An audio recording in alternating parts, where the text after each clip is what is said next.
Boa tarde a todos. É com satisfação que convidamos para participar do nosso 13º Fórum NEPEG. E abrimos essa atividade com o nome Esquenta Fórum NEPEG. Meu nome é Carla Aniele. Nesta oportunidade, estou na coordenação do NEPEG. Sou professora da UFG e o Grupo NEPEG é o Núcleo de Ensino, Pesquisa e Extensão.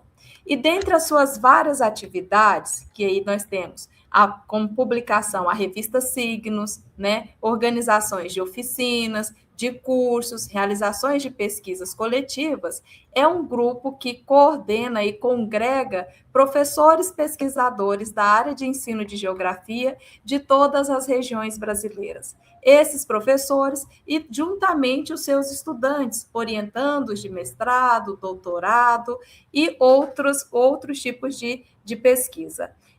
Nós temos um site, né, com as nossas informações, e uma das atividades mais importantes que realizamos é o Fórum NEPEG. E aqui estamos nós, convidamos vocês para vir participar conosco deste fórum, que este ano, e de 2026, 10 anos depois, né, aí ele retorna à cidade de Caldas Novas. Na verdade, nós tradicionalmente realizávamos o fórum na cidade de Caldas Novas. Em função da pandemia, nós trouxemos o evento para a cidade de Goiânia e agora estamos retornando à cidade de Caldas Novas. Então, na oportunidade, gostaríamos de convidá-los a inscrever os seus trabalhos, os prazos estão abertos, acessem o nosso site, as nossas redes sociais e venham participar conosco, né? E para iniciar essa atividade, com grande louvor aí, nós contaremos aqui agora com a presença do professor Souto, né,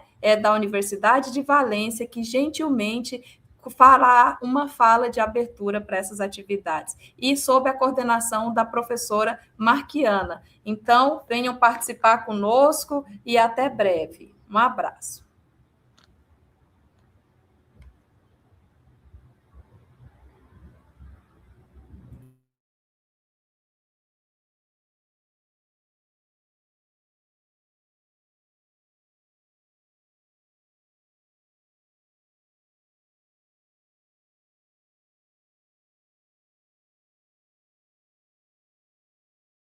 Oi, Carla, estava sem áudio, né?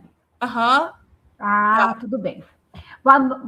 Boa tarde a todos e a todas, aos membros do NEPEG, a professora Carla, e aos demais ouvintes, especialmente ao nosso convidado, o professor José Manuel Souto Gonçalves, que prontamente atendeu o convite da nossa equipe para participar desse Esquenta NEPEG. Esse Esquenta Fórum, ele está com o objetivo de preparar toda a equipe para começar a entrar no clima do fórum. Então, o fórum está na sua 13ª edição, ele tem como objetivo a formação de professores de geografia, e nesse ano, o nosso tema central é ensinar para resistir e transformar realidades em tempos de crise. Nesse contexto, nós buscamos parcerias com pesquisadores reconhecidos no campo do ensino da geografia, que possam contribuir conosco para que essa discussão possa ser feita conjuntamente com os participantes do evento. E começamos, né, brilhantemente com a fala do professor José Manuel Souto, que nós conhecemos no campo do ensino da geografia como professor Souto, da Universidade de Valência, da Espanha. Como a professora Carla já indicou, o Fórum NEPEG será em Caldas Novas, no período de 23 a 25 de agosto, e essa live, então, ela vai começar a fazer as discussões que nós iremos aprofundar no próximo evento. O evento de hoje, nessa live, será organizado da seguinte maneira: o professor Souto fará uma exposição em torno de 30 minutos, e depois nós abriremos para as discussões. Essas questões que cada um de vocês que estão na live poderão se manifestar, poderão ser registradas no chat do YouTube, e nós, então, por meio dessas questões, nós vamos passar para o professor Souto, que fará uma interlocução conosco a partir das dos questionamentos, das problematizações que cada um de vocês escolherem fazer conosco. Mas antes da gente passar a palavra para o professor Souto, primeiro gostaria de agradecê-lo carinhosamente por ter aceito o nosso convite e falar um pouco sobre o professor Souto, né? Nós já o conhecemos enquanto uma referência significativa no campo do ensino da geografia, mas queria falar um pouquinho da sua trajetória de forma bastante objetiva, dizer que o professor Souto, ele é docente vinculado à Universidade de Valência, onde atua no Departamento de Didática das Ciências Experimentais e Sociais, como professor catedrático, e também é professor honorário da mesma universidade. A sua trajetória acadêmica e profissional se situa como uma referência internacional no campo da formação docente e da didática de geografia e de ciências sociais. O professor é licenciado em Geografia e em História pela Universidade de Santiago de Compostela e doutor em Geografia pela mesma instituição. O professor construiu uma carreira marcada por uma solidez acadêmica, com compromisso com a educação e com uma produção científica bastante consolidada, que muitos de nós a conhecemos por meio nas nossas redes acadêmicas de pesquisa, por artigos, periódicos e livros. Ao longo da sua trajetória, o professor Souto se dedicou à didática em geografia, ao ensino de ciências sociais, à praxis da didática e à formação de professores e representações sociais, com uma crítica reflexiva ao contexto escolar e ao próprio ensino da geografia e das ciências sociais. Entre seus vínculos institucionais, nós queremos destacar a sua liderança junto ao grupo GEACLIO, né, que é um grupo que tem uma referência em inovação educacional, e ao Geoforo Ibero-Americano de Educação, que muitos de nós já conhecemos por meio das redes e pelos escritos e pelo próprio blog que integra o Geoforo e que compõe a rede da Geocrítica. Então, nesse sentido, o professor Souto tem contribuído muito para o campo do ensino da geografia, tanto e da didática em ciências sociais, tanto na Espanha quanto na rede ibero-americana, em muitos países, dentre os quais temos aqui Portugal, Brasil, Argentina, México, Peru, Colômbia e Chile, onde no seu currículo a gente vê destaque de trabalhos em rede, com compromisso articulado de uma produção acadêmica consolidada, tanto no âmbito da sua universidade, mas também internacionalmente, o que tem contribuído também conosco aqui no Brasil. Então, nesse sentido, com essa trajetória de excelência, com esse compromisso que o professor Souto tem com a escola e com a densidade teórica no campo do ensino da geografia, hoje nós temos a honra de recebê-lo com essa exposição. E, fechando aqui a minha fala, passo a palavra para o professor Souto, agradecendo-o mais uma vez por prontamente nos atender. Professor, fique à vontade, o professor pode fazer a sua exposição e depois nós vamos continuar com o nosso diálogo. Obrigada. Ben, boas tardes e obrigado Marquiana. A verdade é que é un placer poder conversar convosco e realmente teño que dicir que a túa constancia, que eu te coñecín en Ciudad Real, co ocasión do congreso de Nos Propomos, foi o que me motivou tamén para participar neste fórum, porque eu creo que persoas como ti lideran sempre a un grupo de persoas para seguir traballando na millora da educación geográfica tan necesaria hoxe como eu intentarei mostrar a través de algunhas reflexaos que quero facer. Por tanto, este é o primeiro que quiser dicir. Tamén quiser dicer que eu vou falar en portuñol. Eu espero que se entenda ben o que eu vou expor. Intentarei falar piadiño, pouco a pouco, devagar, para que se poda entender o que eu quiser dicer aquí. Gustaríame facelo breve para que despois, a través das vosas preguntas, poderamos aprofundizar en aspectos concretos. Entón, eu vou utilizar unhas slides para organizar ben todo isto que nos imos falar. O título que vos tedes neste foro a min pareceme fundamental. Ensinar para resistir e transformar realidades en tempos de crisis. Eu creo que no momento en que estamos a viver, no momento de gran conflictividade global e de unha desconfianza no mundo local e nas propias relaxoes persoais a través da invasao que existe das redes sociais, pois eu creo que é necesario reflectir, pensar que é o que estamos a facernos neste momento na formação de profesores. Para levar adiante esta pequena exposición, eu vou facerme unha serie de preguntas que a min gustaríame que despois puderan ser debatidas convosco. Van ser 4 preguntas as que organicen toda esta exposición que eu espero que poda ser de 25-30 minutos. A primeira pregunta que eu quixera facer é se estamos intentando resistir nestes momentos de crise, hai que facer unha mirada histórica e preguntarnos que foi o que aportou a geografía para o desenvolvimento da cidadanía participativa nos séculos XIX e XX? É dicer, a geografía cal foi o papel que tivo na educación e na construción dunha relaxao social dentro dun estado do século XIX e do século XX? Pois eu creo que aí onde nós temos que entender como se incardinan, como entran dentro do estado das institucións as materias científicas, neste caso, a geografía. A geografía entra nun momento de ciudadanía limitada. Para que vos podades facervos unha idea, no século XIX a população de España que participaba na vida política era apenas do 5%. Estamos no que se chamou o sufragio censitario, que só podían votar e participar na vida política aqueles que tiñan un capital económico e cultural. Por iso, a geografía parece sendo unha materia para as minorías, para as élites que tiñan que dirigir o país.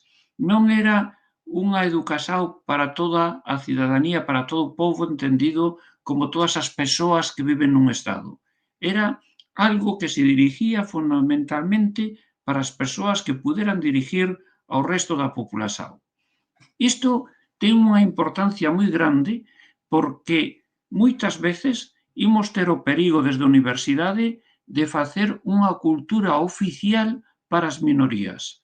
E nós temos que facernos moita autocrítica de para quen facemos os artigos dos periódicos, os capítulos dos libros, os escritos, incluso esta ponencia, esta palestra, para quen facemos este tipo de conferencias de explicacións sobre a evolución da geografía.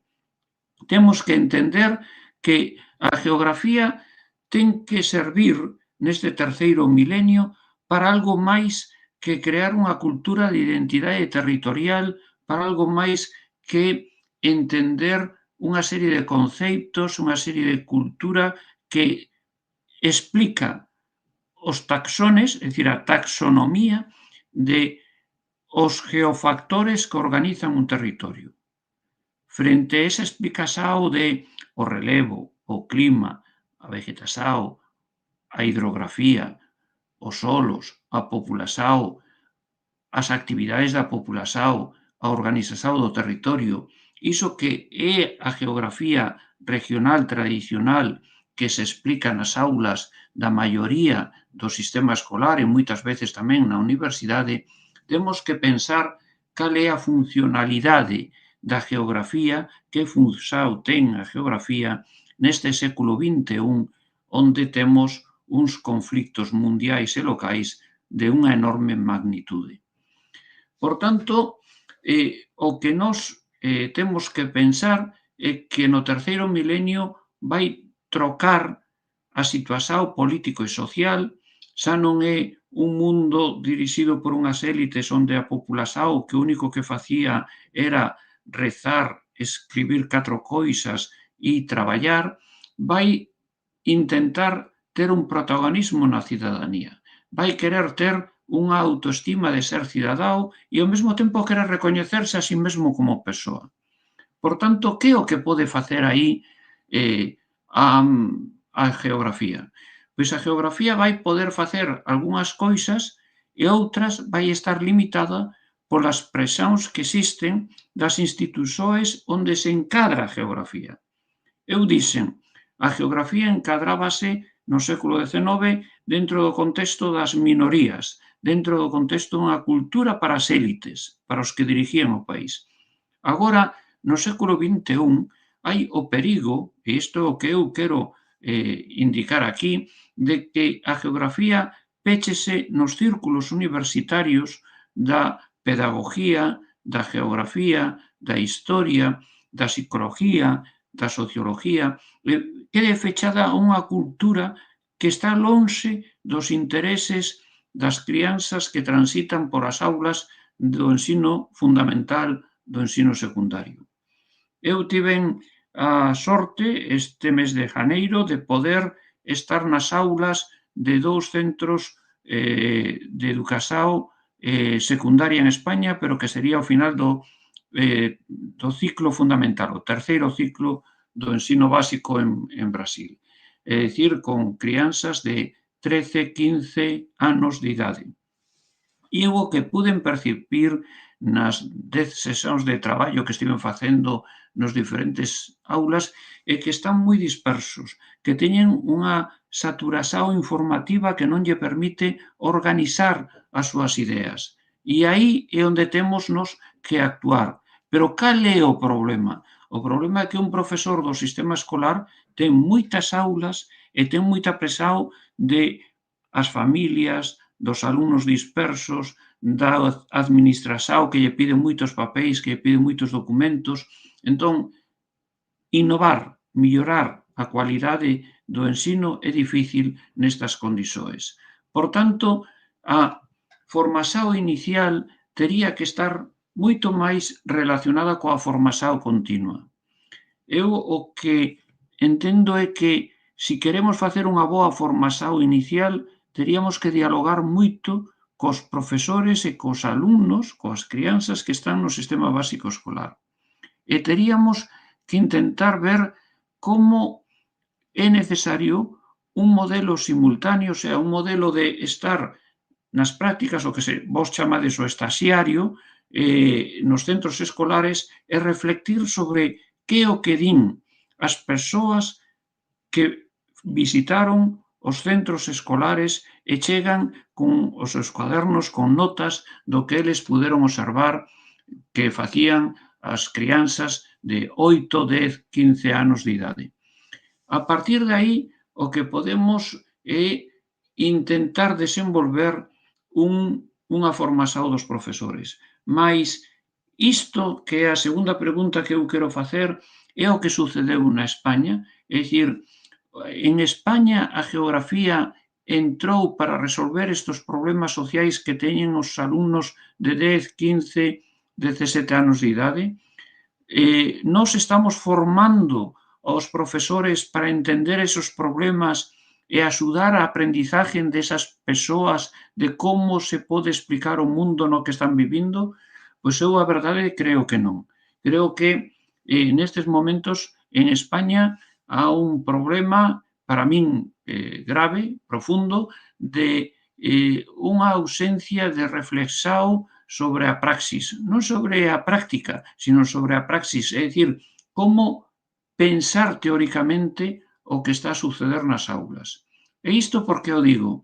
O digo porque o modelo simultáneo no ensino primario, é dicir, no ensino dos mestres, é unha visita de pouco tempo, uns cantos meses no terceiro ano, outros meses, bueno, máis numerosos os días en cuarto curso, é dicir, en sétimo, octavo semestre, pero non há unha reflexão cos profesores que tutorizan, que fan de mentores desos estaxiarios.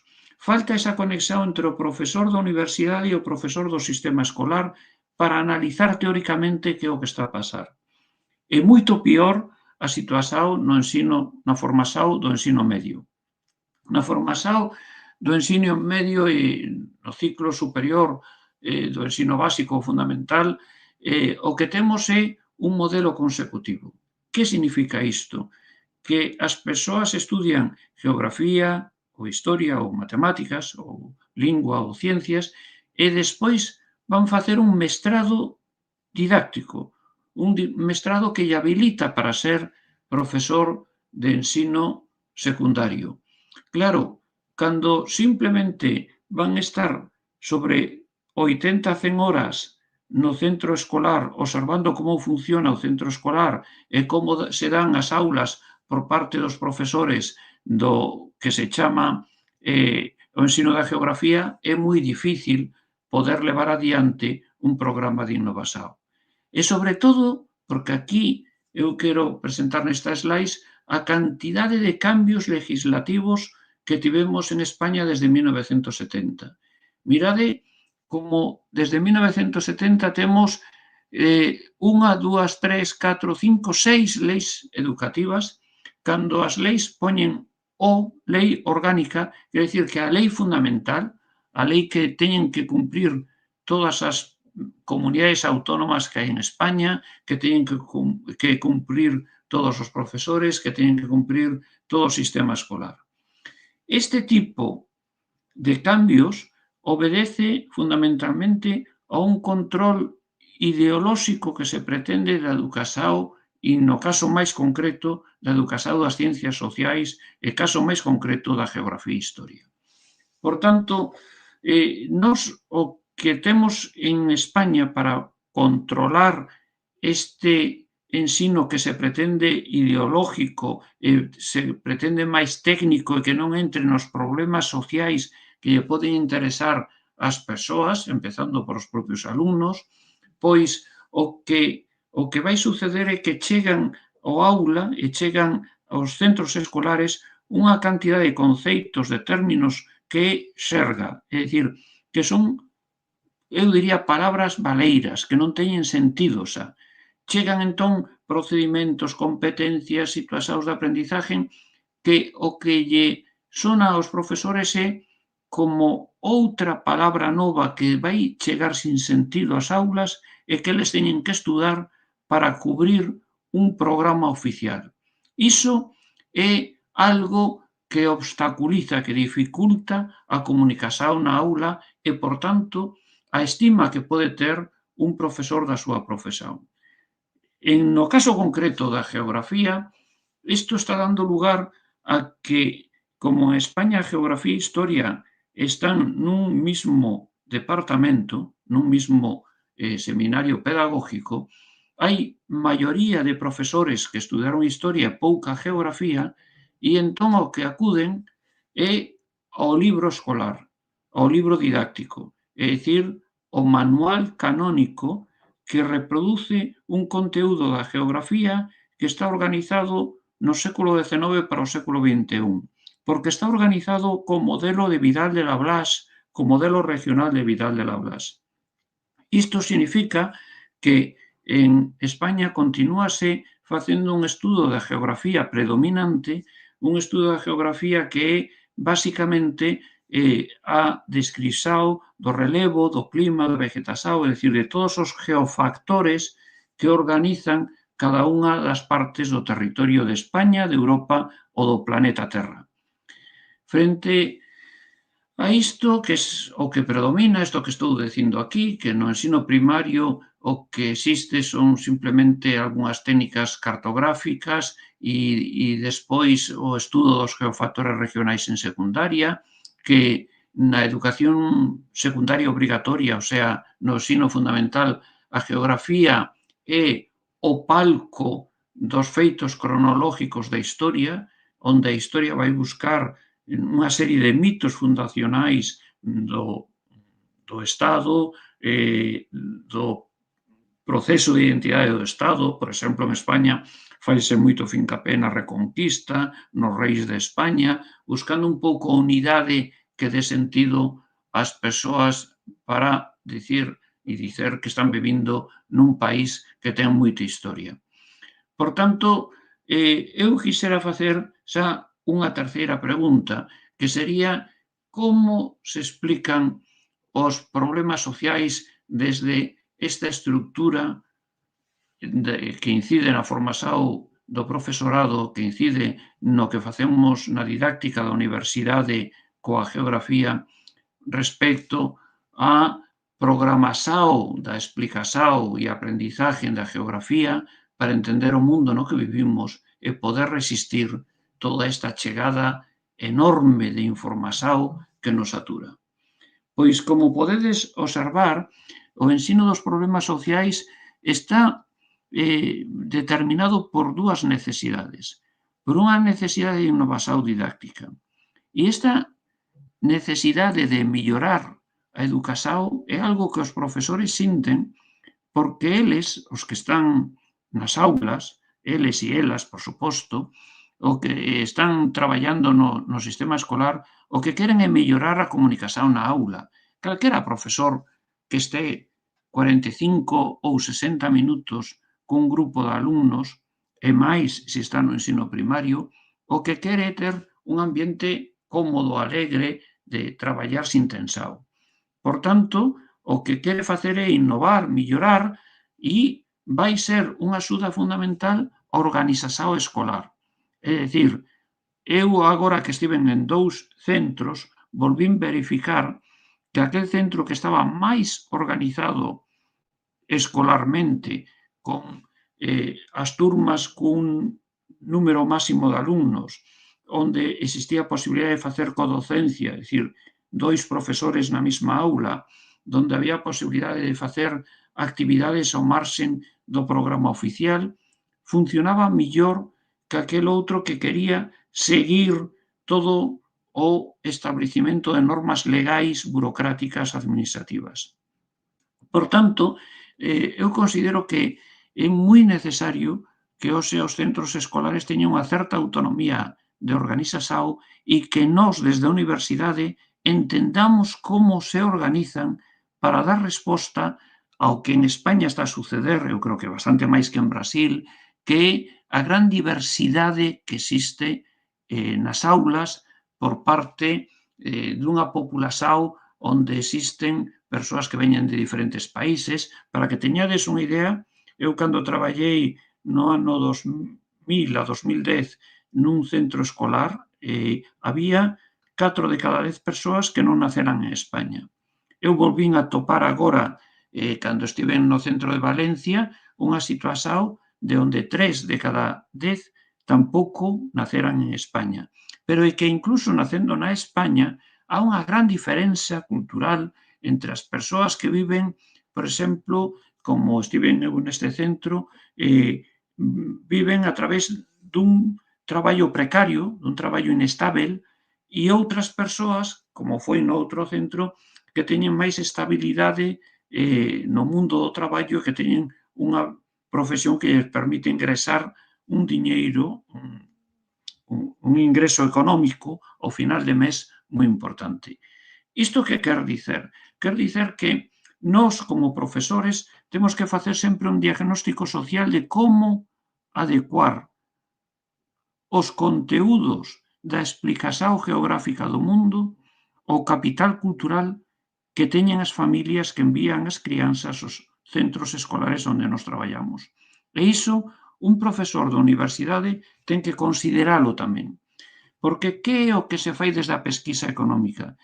Perdón, desde a pesquisa académica. Desde a pesquisa académica, fundamentalmente, o que facemos é unha epistemología das ciencias sociais, neste caso unha epistemología da geografía. Facemos un estudo do deseño curricular, facemos tamén un estudo das concesiones espontáneas que teñen os alumnos, pero isto soemos facerlo a través de inquéritos, non a través de un debate vivo que poda existir nas aulas. Facemos tamén un estudio do patrimonio identitario, é dicir, estudos locais onde intentemos desenvolver as capacidades de observación dos alumnos para identificar aqueles elementos que lle dan unha característica ao lugar. E, finalmente, intentamos ver cales son as características que permiten ao profesor dirigir a aula. Ben, eu o que considero é que a alternativa existe a través do que se chama proxecto curricular. Que é un proxecto curricular? Que é un proxecto curricular?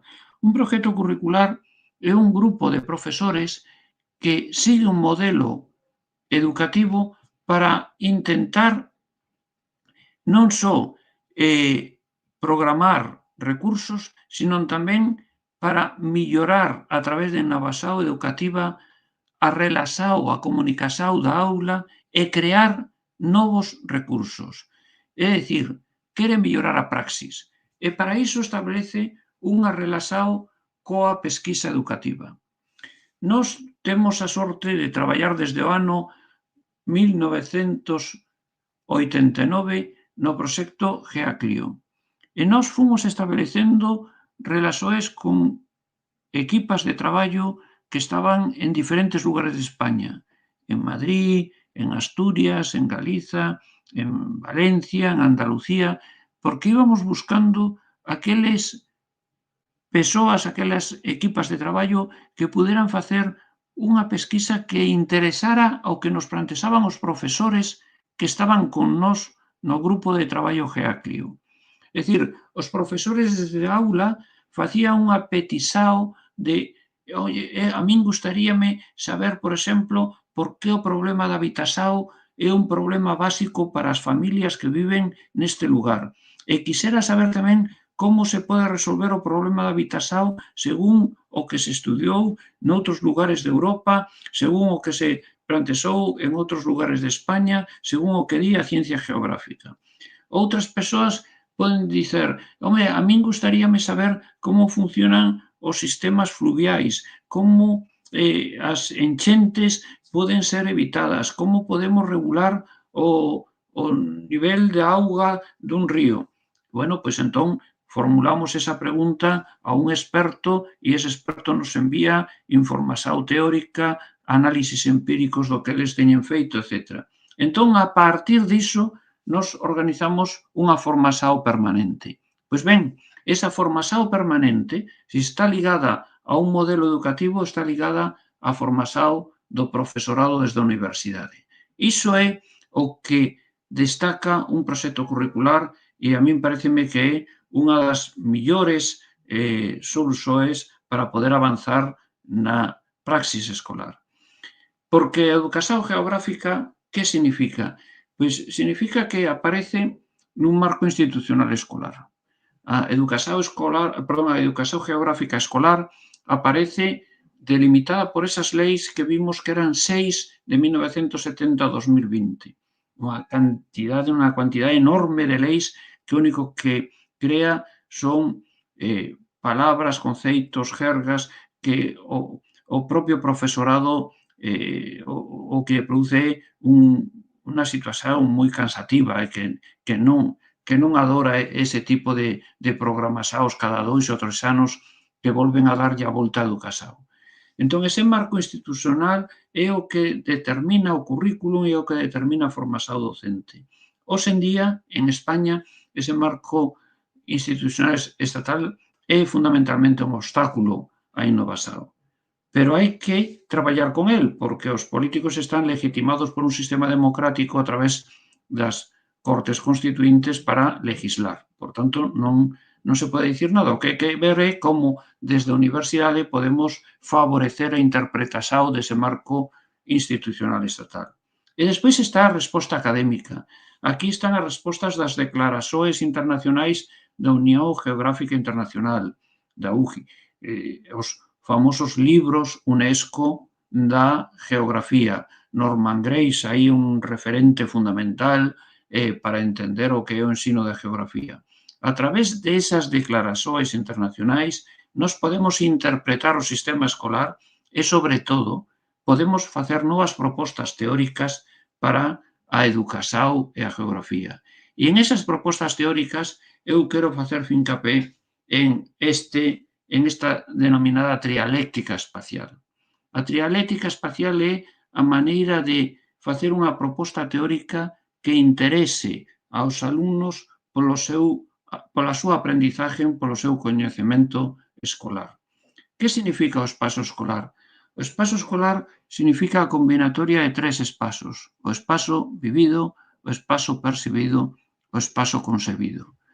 Isto, evidentemente, está en relación a todas as pesquisas que realizaron Lefebvre, Soja, Harvey. Bueno, podíamos facer todo un estudio que non vale a pena agora neste pouco tempo que temos.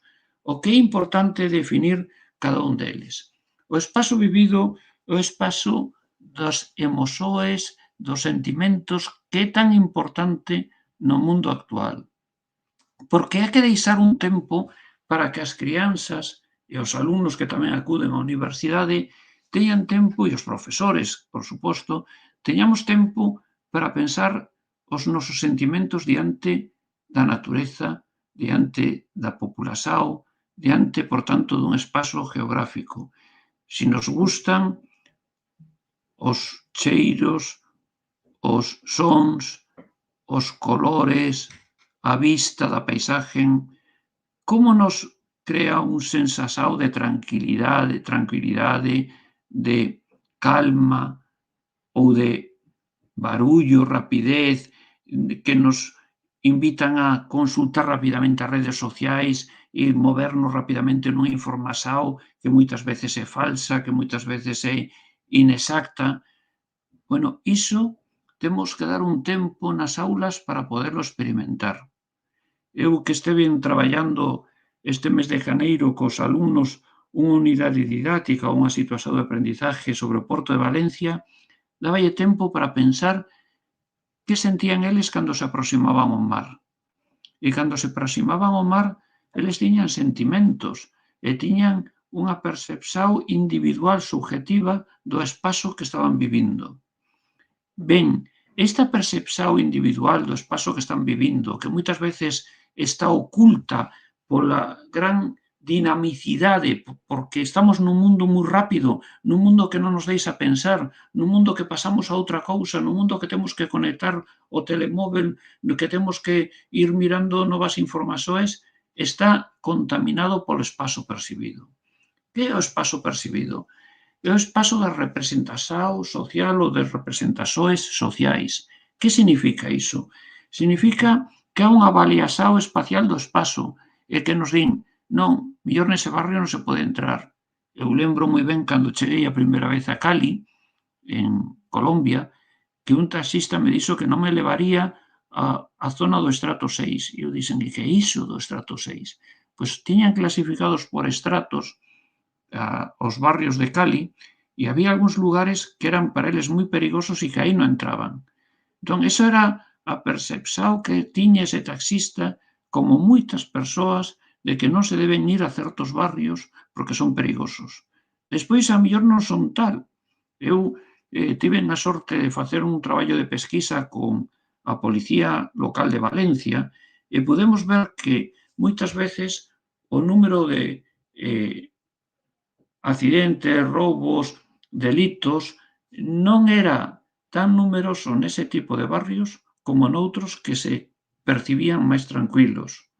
Por tanto, aquí há unha percepción que é da opinión pública, que é unha percepción que se crea sobre determinados barrios que a veces incluso interesa dicer que son barrios conflictivos, perigosos, para despois transformarlos nun proceso de gentrificación. Isto en Valencia se viu moi ben no barrio do Carme, no centro, e sobre todo no barrio do Cabañal, na zona litoral de Valencia. Por tanto, este é un dos lugares, para min, dos focos fundamentais que debería traballar a geografía. Intentar verificar como chegan as informacións sobre determinados lugares para crear unha imaxe positiva e negativa desos lugares. Evidentemente está moi ligado ao espazo vivido, pero tamén está moi ligado ao espazo concebido, porque o poder territorial vai creando unha serie de infraestructuras para mellorar un territorio porque interesa que ese territorio sexa un territorio que dé lugar a negocio inmobiliario, porque ese é un lugar que interesa urbanizar, porque interesa crear unha ordenación territorial para un parque tecnolóxico, porque interesa crear unha urbanización para un centro logístico, etc. Por tanto, esa concluindo, eu creo que o espazo trialéctico, o espazo vivido, o espazo percibido, o espazo concebido, permítenos achegar aos intereses dos alumnos. Eu así o pude demostrar para min, e me deu satisfasao, e tamén agora vendo o resultado dos traballos realizados polos alumnos de 15 anos, como eles eran capaces de entender o que percibían individualmente, é dicir, os seus sentimentos sobre o espazo vivido, e como ese espazo vivido era modificado pola percepción de que había que facer un gran porto en Valencia para ser o mellor porto de España. Claro, eles decían, pero se xa é moi grande, para que queremos que se xa ainda máis grande, que vai crear unha serie de obstáculos que non nos podemos mover, que vai empeorar a calidade da aigua, que vai erosionar as praias? Por que temos que creer estes proxectos do espazo concebido? Entón, esa crítica que eles facían ao espazo concebido é algo que se pode facer se damos tempo a que pensen os seus sentimentos, a que coñezan como se interfiren as opinións públicas das representações sociais e cales son as estrategias que existen no espazo concebido por parte do poder territorial. Isto para min é un exemplo do que hoxe pode facer a trialética espacial.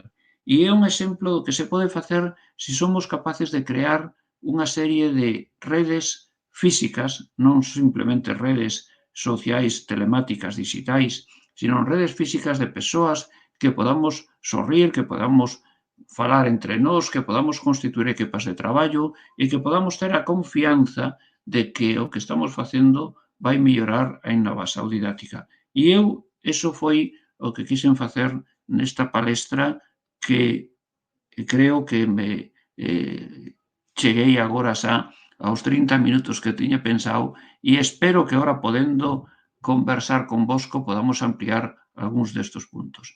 Pois moito obrigado pola atención que tivechedes e entramos no debate. Muito obrigada, professor Soto. Excelente exposição. São muitas ideias aqui, então eu acredito que as pessoas que estão nos ouvindo estão ali refletindo sobre o que será que nós vamos explorar mais, né? Mas eu penso que a sua exposição foi muito importante para nós, porque no Brasil também, nós, embora tenha muitas mudanças curriculares, como o professor mesmo citou na Espanha, um conjunto de regulamentações que vão mudando em curto espaço de tempo, elas acabam mudando a forma, mas mantêm uma geografia ainda tradicional, laplaciana, com um pouco de distância dos anseios das pessoas, que as pessoas vivem esse espaço carregado de informações, como disse, saturado de informações, e nem sempre com sentido, né? Os motivos das crianças na escola, o sentido das crianças na escola. E aí achei muito importante o professor estar trazendo, não só o diagnóstico da situação, que em alguma medida nós temos alguma semelhança no nosso território, como reflexões que podem nos apontar caminhos, né? Como essa ideia dos projetos curriculares, uma inovação que reforça a colaboração entre professores universitários, né, pesquisadores e os professores que estão no campo, na sala de aula, estão no contexto escolar.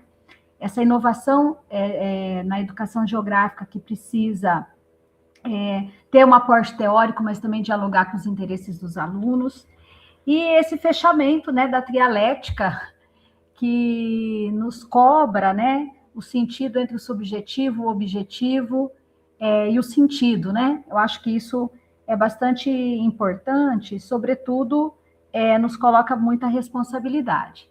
Então, eu estou aqui com a professora Carla e o Daniel, que estão lá mediando no YouTube, e estou aguardando aqui as questões que eles estão colocando, mas queria aproveitar, né, professor Soto, dizer que, enquanto a gente aguarda as questões específicas, que nós vivemos, inclusive, esse momento de crise em situações cotidianas de conflitos reais, principalmente para vocês aí na Espanha, muito próximo dos conflitos de guerra que estamos vivendo, né?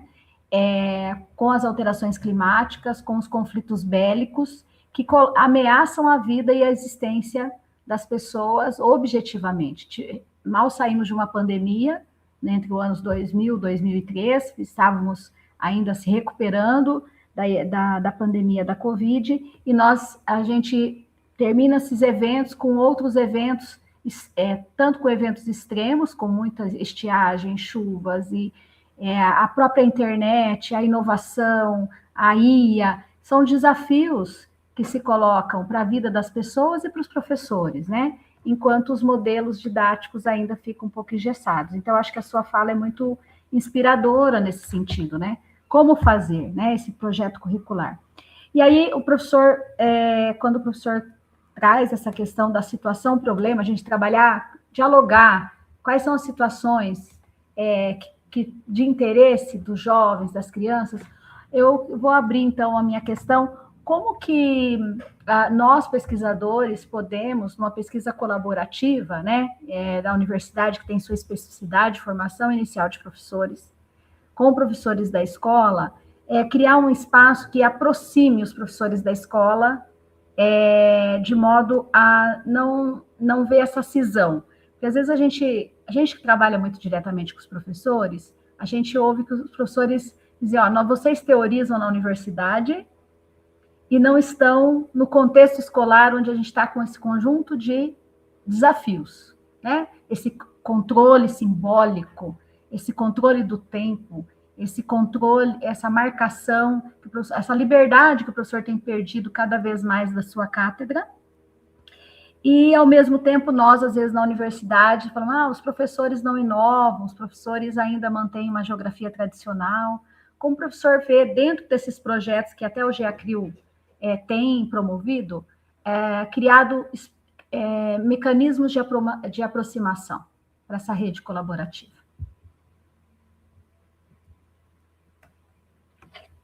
Moito obrigado, Marquiana, por estas cuestións que estás a levantar.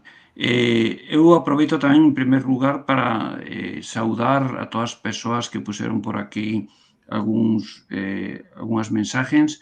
Antonio Castro Giovanni, desde Porto Alegre, que eu lembro cando estiven tamén por alá, e outras persoas máis. Bueno, pois, a ver, empezamos pola aproximación entre a formación inicial e a formación continua, entre o que facemos na universidade e o que se fai no sistema escolar. Isto é complexo, non é fácil.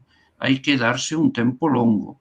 Isto que significa? Que nós temos que empezar aproximándonos ao que se está a facer nas aulas de secundaria, e para iso eu utilicei a seguinte estrategia. Non quero dicir que sexa mellor, pero utilicei esta. E eu quero falar sobre todo de casos prácticos que permiten reflexão para crear unha praxis escolar.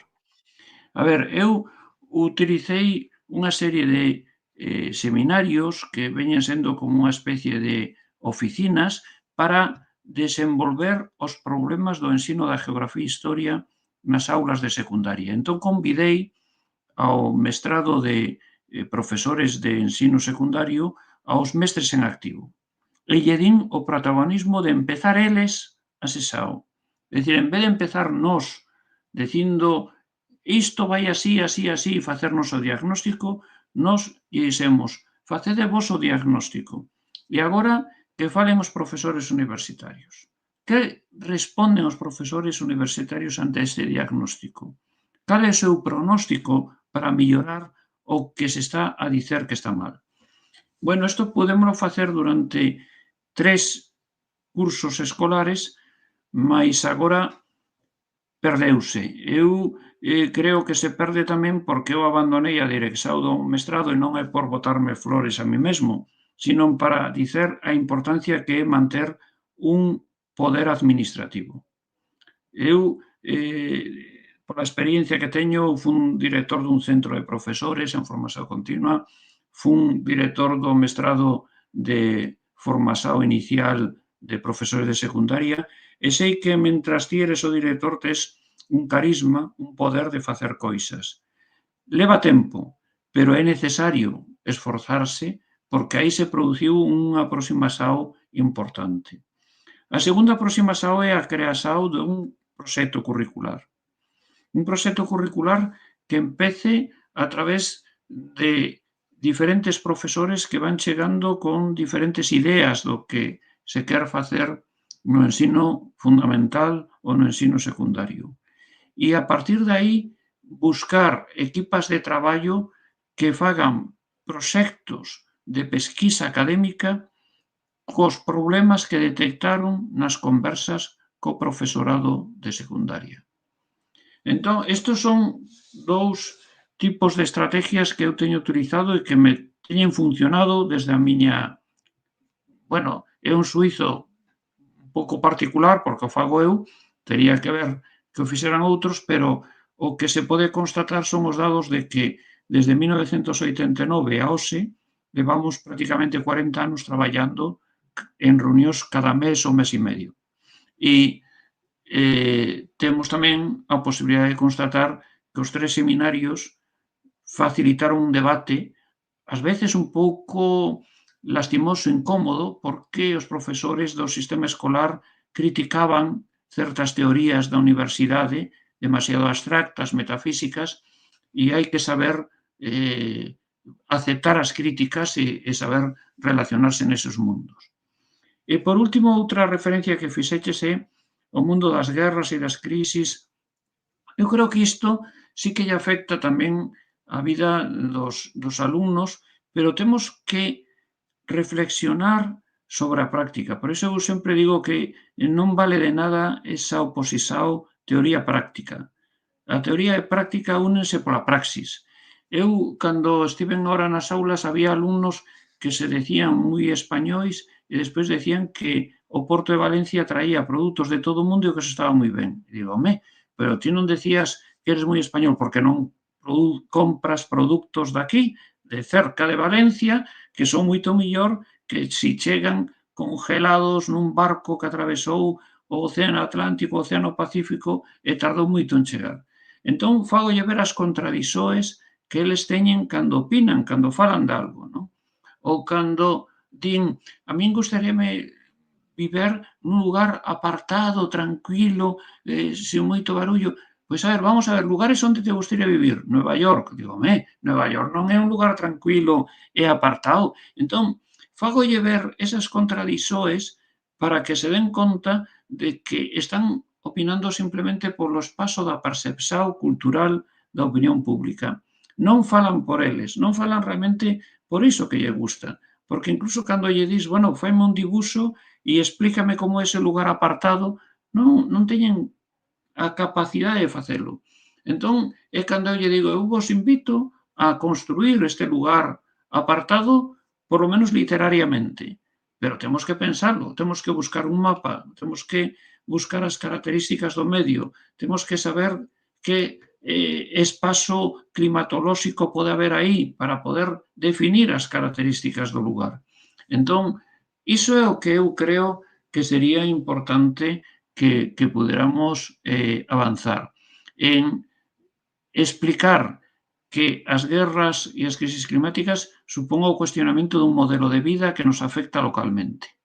É un problema mundial porque se están acabando recursos finitos e por eso ese gran problema do petróleo, ese gran problema dos recursos enerxéticos, pero isto está ou é consecuencia de un determinado modelo de vida que é moi pouco reflexivo sobre o que queremos para nós mesmos, non? E isto é o que a geografía permítelle a moitas persoas empezar a pensar o modelo de vida que están construindo.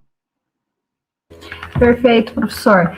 Nós temos aqui uma questão da professora Alissa Pereira, que vai um pouco ao encontro do que o professor já até respondeu, mas vou ler aqui a questão dela. Ela pergunta, na dimensão da praxis escolar geográfica, considerando o contexto da Espanha, quais são as práticas dentro desses projetos curriculares, né, que o professor citou? O professor destacaria como experiências que promovem a cultura cidadã crítica em torno de questões ambientais, como já foi citado aí, né? mas também quais os desafios e potencialidades emergem das experiências no âmbito da educação básica. Porque os professores da educação básica também produzem conhecimento e saberes que são inovadores, né? Articulando também esses temas que, no caso aqui, a Alice está preocupada, que são as questões socioambientais, na compreensão do território e a relação entre a cultura e as identidades dos sujeitos, que é um pouco na linha do que o professor já tinha colocado, mas acho que talvez a Alice queira saber algumas experiências, citar algumas experiências bem-sucedidas. Moito ben, eu penso que isto é o importante. A ver, eu quixera resumir para deixar as ideas aí ficadas para o debate despois posterior. Nos anos 80, como consecuencia dun momento de transformación da sociedade española, múdase da dictadura do general Franco á democracia constitucional que se aproba no ano 78, pois aparece un intento por parte do Ministerio de Educación de transformar a educación como educación para toda a cidadanía. E dialoga co que se chamaban entón os movimentos de renovación pedagógica. Que significa? Que no ano 1983 os movimentos de renovación pedagógica falan co ministro Marabal, que era o ministro dese momento, e se crían as bases para unha colaboración entre os grupos de innovación que estaban repartidos por toda España, fundamentalmente en Cataluña, e o Ministerio. E a partir de aí créanse o que se chamaron os Teaching Center, os centros de profesores. Os centros de profesores van ser organizados polos propios profesores, a partir das necesidades que teñen os profesores. E incluso os propios profesores eligen o seu director. Isto, claro, que provocou? Pois provocou unha gran eclosión de grupos. Chegaron moitísimos grupos a funcionar. E, no caso das ciencias sociais, aproveitando tamén o orzamento que sacou o Ministerio para fomentar a innovación, aparecen grupos como Asclepios, Cronos, Ínsula Barataria, IRES, Pagadi, é dicir, grupos en diferentes lugares de España que se constituen para organizar materiais para a innovación. Cal foi o problema? O problema foi que 9-10 anos despois, é dicir, xa ao final do século, o Ministerio e as comunidades autónomas, que son as que teñen competencias en educación en España, empezan a desconfiar do papel dos profesores. Ven que os grupos progresistas iban con moita autonomía e que non facían caso ás directrices do Ministerio. Entón, suprime a eleição dos directores dos centros de profesores polos propios profesores. É dicir, eu, por exemplo, cando estive en Alicante, eu fui elegido a través da votación dunha papeleta que se metía nunha furna e decía queremos que sexa director tal persoa. Despois non, despois era a administración quen designaba o director do centro de profesores. Pero o máis grave foi xa no século XXI, principio do século XXI, cando se transforman esos centros de profesores en centros de recursos. Deixan de ser un centro de debate para mellorar a innovación, para mellorar, por tanto, a formación continua, a ser un centro onde há recursos onde cada quen pode pasar e atopar aí algún recurso, unha tecnoloxía, sobre todo as tecnoloxías digitais, algún grupo que facía materiais e pode difundilos, pero non había un programa ordenado. Isto que deu lugar que de 12 grupos que había en España nos anos 80 na área de ciencias sociais pasáronse a 2 e agora a 1. Agora o único grupo que subsiste é GEACLIO, non hai ningún máis. Entón, iso por qué? Por que resultou? Porque o Ministerio deixou de liderar esos proxectos. Entón, demóstrase claramente que si non há unha confianza no profesorado e non se lidera desde as institucións o cambio, ao final o cambio acaba esmorecendo porque o profesor, se non ten o apoio de poder investigar, de poder pesquisar, non pode traballar. Para que os fagades unha idea, neste momento, nesta conxuntura dos anos 80-90, eu estaba a dirixir un grupo de formación continua que consistía no seguinte: visitábamos os centros escolares, escollíamos 40 centros escolares e dentro de 40 centros escolares escollíamos a 40 profesores que iban a ser liberados de dar aulas durante 3 meses. Que é o que facían? Pois na segunda, na terza e na cuarta viñan aos oficinas que nos montábamos nun centro de profesores. E na quinta e na sexta traballaban co aquel profesor que lle estaba sustituindo para dicirlle que aprendeu eu durante a segunda, terza e a cuarta que creía que lle debía comunicar para que formulara innovacións na práctica. Esas lecturas teóricas da realidade, quen a facía? Pois a facían compañeros da universidade. Aí onde chegábamos a unha simbiosis entre universidade e práctica escolar. Aí viñan persoas que algunhas son coñecidas, como Francisco García, Paco García de Sevilla, viñan profesores como Vicente Gozalve de Alicante, Mercé Thatcher, a muller de Horacio Capel tamén viña, non vou decir os nomes que sería longo, pero aí viñan persoas da universidade para transmitir un coñecemento académico en relación ao que nós estábamos pesquisando. Claro, eso facilitou moito porque ese profesor que estaba liberado podía concentrarse en estudar durante ese tempo. Cando ti non liberas o profesor e ten 30 e tantas horas de aulas, non ten tempo a pensar o que quere facer para mellorar a súa clase. O que acabará facendo é seguir o que veña no manual escolar, no libro didáctico, porque non ten tempo de máis. Ou seja, sem condições objetivas, né, para o trabalho docente, fica difícil inovar, né, professor? Eu acho que isso é bem próximo do que nós vivenciamos também, né? Nós temos aqui vou fechar a minha questão, depois a professora Carla vai entrar e vai fazer uma questão e dar o encerramento da atividade de hoje, mas nós temos aqui a professora Vânia e o professor Denis, que fizeram 2 questões, então nós vamos integrar essas questões, né? A Vânia, ela pediu algo que no início eu já tinha pedido ao professor, e em alguma medida o professor já respondeu, que é como fazer essa aproximação entre a universidade e a escola, né?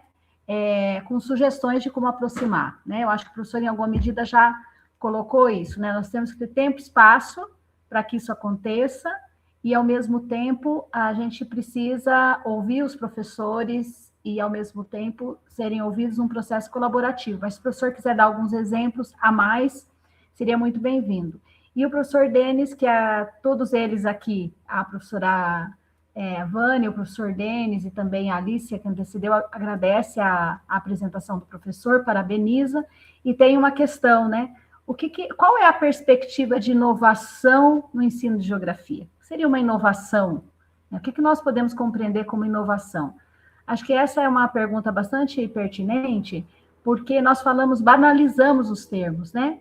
E, às vezes, trocamos as ferramentas, as linguagens, mas mantemos os mesmos princípios. Então, o que seria essa inovação?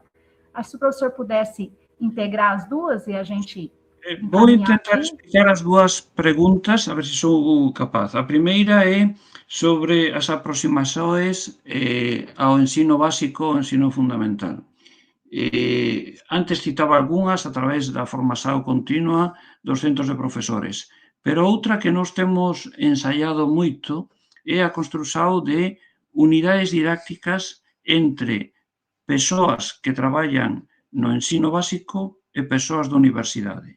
Iso significa que nós achegámonos a un centro de ensino primario e secundario, esos son de 6 a 14 anos, máis ou menos, e falamos con algúns profesores e lle propoñemos desenvolver unha unidade didáctica. Unha unidade didáctica é como unha situación de aprendizaje para durante un mes desenvolver un problema social. Entón, aquí é cando chega a idea de geografía.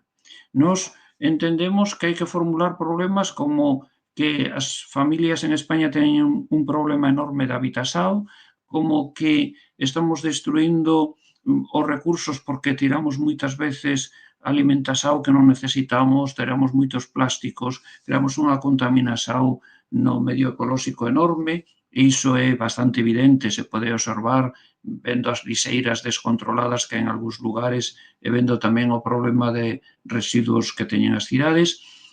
Podemos ver tamén o problema das migrasoes, que todos somos migrantes, todos somos persoas que eu estou aquí en Valencia, pero nací na Galiza, estive movendo por España, todas as persoas acabamos movéndonos, entón, todos esos problemas fixemos unha listaxe e dixemos, a ver, como isto pode coincidir co currículum legislativo, co que se pretende desenvolver como grandes objetivos no currículum legislado. Entón, falando con algúns profesores, empezamos a formular algunhas unidades, algunhas situacións de aprendizaje. E fixemos así un listado uns 30, 40 asuntos que nos interesaban e dixemos, vamos a empezar por aqueles que sexan máis fáciles e que podamos. Entón, empezamos a facer equipes de traballo de 3, 4 persoas para traballar nun período de 2 anos. Eso sí que é moi importante.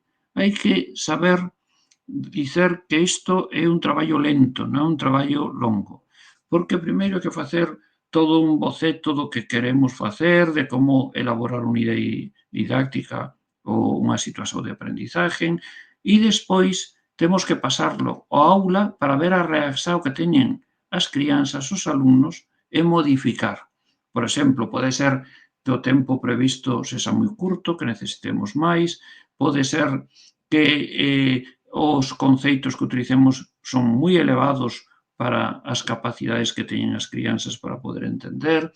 Pode ser que a necesidade de utilizar internet non o poda ser porque non temos disposición da aula de informática todos os días.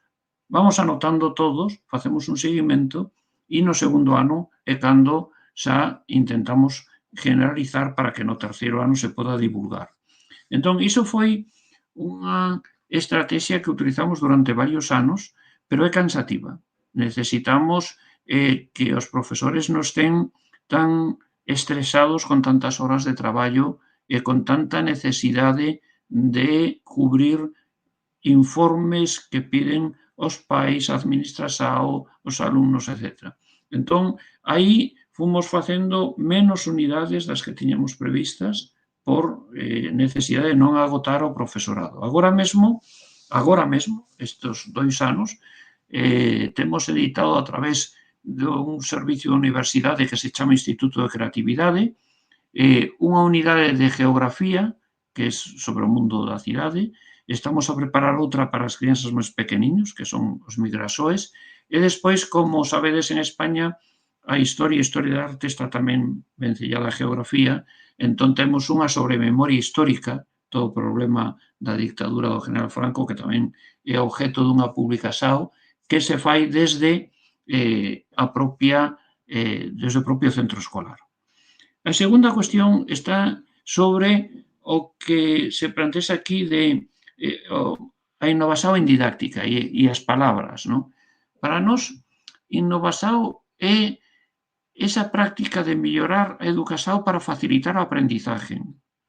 Moitas veces nós temos un grande desexo de explicar o último, o millor, o que acabamos de escoitar nun congreso educativo ou nun congreso de geografía e o que nos chamou a atención cando leímos un artículo, cando leímos un capítulo. Pero o que temos que saber é que capacidade ten a crianza para poder aprender a partir do que nos lle propomos. Entón, a innovación para nós céntrase fundamentalmente no desenvolvemento dos intereses e capacidades que teñen os alumnos para poder comprender o que nos lle queremos ensinar. Entón, ese é o proxecto tan grande. E no caso de geografía, que é? Pois precisamente a trialéctica espacial. Nós temos que darlle un tempo ás crianzas para que eles se dan contas de que eles teñen sentimentos emocionais, que as teñen, e que teñen que desenvolverlas, porque aí lle vai a felicidade da súa vida. Entón, cando ven iso, decimos, pero mira, hai algúns sentimentos emocionais que teñen que ver co sentido de lugar. Imos buscalo. Imos ver que é o que pensas ti cando paseas por esta rúa, cando te reúnes con colegas neste parque, cando vas a visitar a un familiar a aquel lugar. Vamos a estudalo. E ora, que é o que pensas dese familiar que vive nese lugar? Que vive nun lugar bonito, que vive nun lugar agradável, que vive nun lugar moito caro, moi difícil de poder viver ti aí? Que é?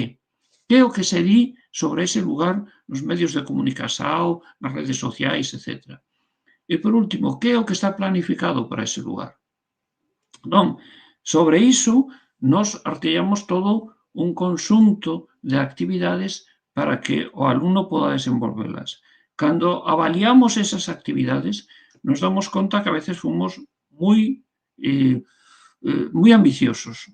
Quixemos facer máis do que podíamos. Entón, temos que dar marcha atrás e empezar outra vez a mellorar en función da aprendizaxe que pode realizar o alumno, porque preveíamos que podía facer certas cousas que realmente non. Eu teño sempre unha referencia dunha alumna que me decía que os mestres, os profesores, falamos cunha fala moi extraña. Eu non entendo, me decía ela, aos profesores. E por que? Me decía, porque me din que o primordial e eu non sei o que é o primordial. Digo, claro, o primordial é o máis importante, o primeiro. Entón, moitas veces, nin siquiera son conceptos de geografía. Son conceptos que nos utilizamos para falar con outras persoas. É dicir, nos xa temos elaborado unha linguaxe codificada que crea un obstáculo para poder chegar aos alumnos. Entón, en geografía, máis, porque en geografía utilizamos moitos conceitos que para eles son moi complicados, porque, por exemplo, nos manuais escolares se di o clima mediterráneo é un clima seco e cálido. E eu lle digo sempre a eles, vos non sudades cando facedes un pouco de esporto no verao? Oh, moitísimo! Digo, pois entón é húmedo, porque aí está a humedade que os fai sudar. A ver, temos que empezar a criticar os conceitos que aparecen nos libros didácticos. E entón temos que ver o que é unha generalización e o que é un detalle dunha zona interior, dunha zona litoral, como se pode diferenciar. E iso a eles sí que lles gusta, porque eles poñer en cuestión o que entendían que era a verdade científica, sí que lles gusta, porque empezan a razonar. E iso pasa tamén nos medios de comunicación e nas redes sociais. Coller, por exemplo, o mapa de Mercator, é dicir, a ver, imos delimitar Groenlandia e Brasil nun papel transparente. Groenlandia ten 2,8 millóns de kilómetros cuadrados e Brasil 8,5 millóns de kilómetros cuadrados. E que pasa? Que Groenlandia é máis grande que Brasil. Como pode ser isto? Como pode ser que algo 3 veces máis pequeno sexa máis grande no mapa que se utiliza nos medios de comunicación, como ali era, por exemplo, no telediario, no telexornal? Me dicía, ui, pois non pode ser. Digo, bueno, pode ser, vamos a comprobalo. E entón é cando eles veían a necesidade de empezar a ter dúbidas do que se está vendo e a pensar se as cousas se presentan como naturais e non son naturais. Muito bem, muito obrigada, professor Soto. Excelente. Eu convido agora a professora Carla para se somar a nós aqui. Olá, Carla. Sim. Soto, nós ficaríamos aqui muito mais tempo contigo, né? Sim, não. Mas é uma sexta-feira. Para outra vez. Eu muito obrigado de estar. Sí, moi contento de estar aquí convosco, pero outro día continuamos, claro que sí. Aquí se son as 10 da noite e as 10 da noite temos que ir, sí.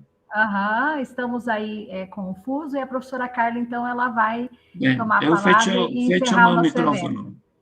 Fecho o microfone. Obrigada mesmo. Muito bom ouvi-lo mais uma vez, né? É sempre bom ouvir, ler os seus textos, é sempre uma aprendizagem muito relevante para nós. Então, nós já deixamos aqui o nosso agradecimento e também mais uma questão, né?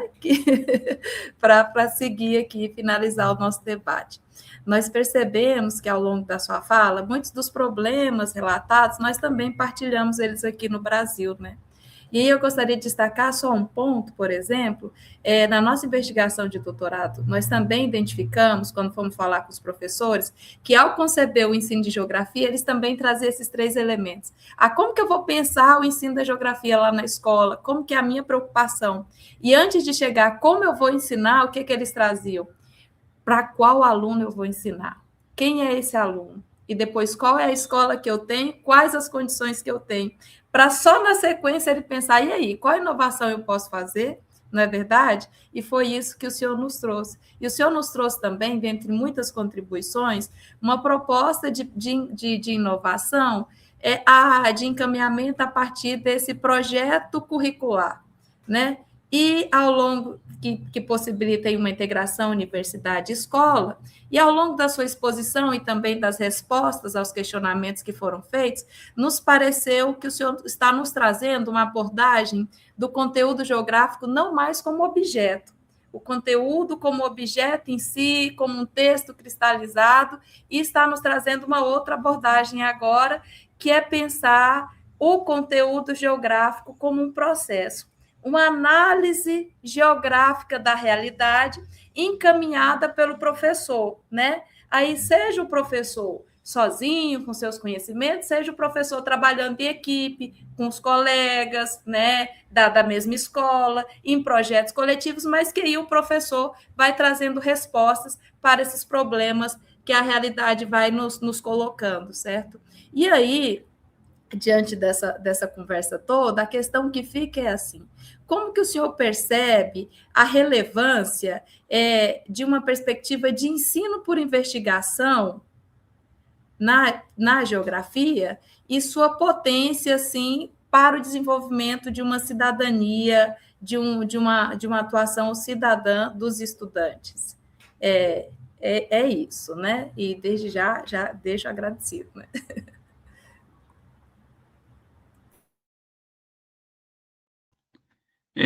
Moitas grazas, Carla.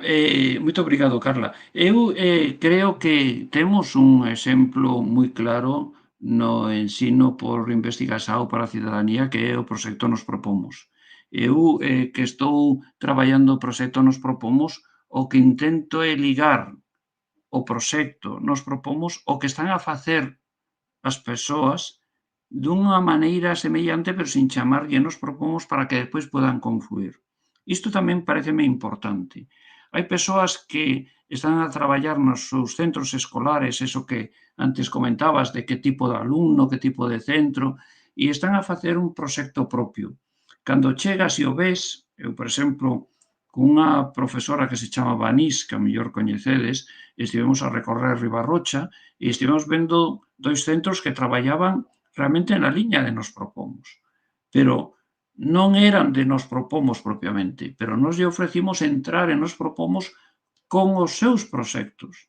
É dicir, non facer un proxecto novo, porque iso é moi cansativo para un profesor tamén decir, ora veñen aquí e nos piden un proxecto novo. Non, orientar o seu proxecto no que eles consideren tamén oportuno a través das indicacións, das orientacións que nós podemos dar pela experiencia que adquirimos no proxecto Nos Propomos.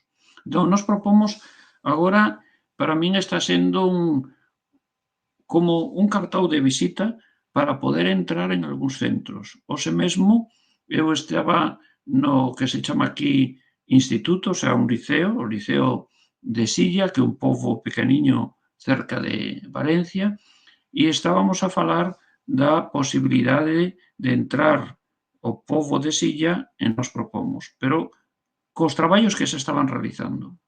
E iso mesmo xa o fixemos en Ciudad Real, que foi a exposición que eu levei ao Congreso de Ciudad Real, que o fixen con un lugar que non estaba en Nos Propomos, que era Alcira, e agora a regidora o sea, a vereadora de Educación xa sabe o que Nos Propomos e concorda con iso, quere entrar, e os profesores, que é o máis importante, tamén queren entrar. Entón, eu creo que esas orientacións nos podemos las dar, pero sempre coa humildade, coa tranquilidade de decir, nos coñecemos isto, vos interesa? Se vos interesa, imos traballalo. pero non chegar dicindo que traemos un proxecto novo que é maravilloso. Non, nós traemos un proxecto que está experimentado en moitos lugares de Iberoamérica e que produce uns efectos moi positivos na cidadanía participativa. Imos intentar aproveitar o que vos traballáchedes, porque vos fixechedes o que acabas de dicer, que que tipo de ensino da geografía vou dar a esta crianza neste centro escolar, neste pobo, a partir dun condicionante institucional que é un programa que me piden. Vale, cando ti estás a facer todo iso e eres capaz de crear unha situación nova, eu te vou intentar axudar para que esa situación nova se oriente a unha cidadanía participativa, porque eu coñecín o programa, o proxecto nos propomos e quero xo presentar. É así como traballamos nós. Muito obrigada, professor. É isso, né, Marque? Satisfeita com o debate, né? Você, Marque. Então agora vamos encerrar mesmo, né? Convidando os ouvintes para o 13º Fórum, dizer que nós estamos com uma novidade aí quentíssima, né, Carla? Que é a prorrogação dos trabalhos. Estamos todos aí com os trabalhos quase prontos, mas às vezes ia faltar aquele pouquinho para fechar. Então, nós, em reunião hoje, decidimos estender até o dia 6 de abril. Então, espero que vocês ainda possam submeter seus trabalhos, e mesmo aqueles que não tiverem trabalho inscrito no evento, venham participar, porque vai ser uma reunião muito importante para nós, para discutir questões bastante pertinentes, como foi essa com o professor Souto. E, mais uma vez, professor Souto, muito obrigada, e nos encontramos no Congresso Internacional do Nós Propomos, aqui no Brasil. Vai ser um prazer revê-lo. E acho que é isso, né, Carla? Não sei se a Carla também, Marquiana, agora no dia 31 de março, na próxima terça-feira, nesse mesmo canal aqui do NEPEJ, nós teremos aí uma outra roda de conversa com 3 professores de geografia que ensinam a geografia a partir de uma perspectiva inovadora no ensino médio e vai estar dialogando conosco desde a realidade deles nas escolas. Então, ficam também todos convidados para estar participando dessa atividade na próxima terça-feira. E muito obrigada a todos, muito obrigada, professor Souto, mais uma vez, Marque e toda a equipe do NEPEJ, esse grupo todo aí, por mais uma atividade, não é? E ao Daniel e a Duda, que estavam aí na parte técnica. Nós sabemos o quanto nós estamos com as tecnologias, parece simples, mas tem várias pessoas trabalhando para que esse momento aconteça, né? Então, até a próxima semana com essa nova live. E nós estamos cheios de energia esse ano, né, Carla? O NEPEJ tem várias agendas e fiquem atentos ao nosso site e às nossas divulgações nas redes sociais. Obrigada e boa noite a todos. Até mais. Tchau, tchau. Boa noite. Um prazer. Tchau. Tchau.